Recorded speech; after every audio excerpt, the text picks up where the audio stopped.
ça fait plaisir de enfin avoir une départ où on va pas être en mode survie 6 heures après le départ.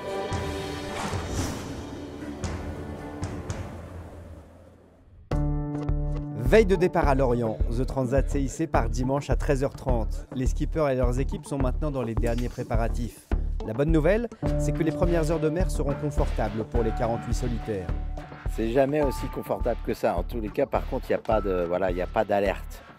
Pour autant, ça reste 50 bateaux qui doivent prendre le départ ensemble dans un environnement qui est contraint, bordé par la côte, l'île de Groix, certes avec des conditions météo de ouest-sud-ouest aux alentours d'une douzaine de nœuds, ce qui est très favorable.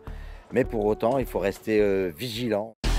Le départ sera donné entre l'île de Groix et Lorient et compte tenu de la situation météo, les concurrents devront monter vers la mer d'Irlande avant de pouvoir faire de l'ouest et mettre le cap sur New York.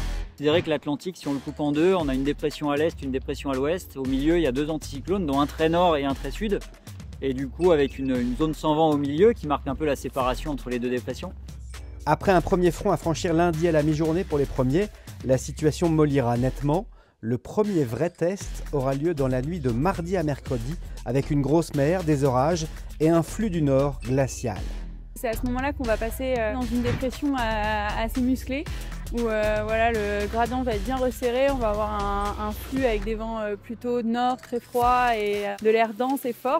Voilà, c'est des moments où on a envie de faire courir le bateau, d'aller vite pour gagner du terrain, mais on est aussi dans la première partie de course, donc il faut prendre soin de nos machines. Ça va être beaucoup d'arbitrage à faire pour pas exploser les bateaux parce que c'est des conditions dans lesquelles ça peut aller très vite et la mer va être très violente. La course devrait durer 8 jours pour les plus rapides des IMOCA et 10 à 12 jours pour les classes 40. Là, on sait que du début jusqu'à la ligne d'arrivée, il va falloir être sur le qui-vive et les dépressions vont pouvoir s'enchaîner les unes après les autres. Donc c'est ça qui la rend difficile, techniquement complexe et difficile pour les bateaux et pour les marins aussi.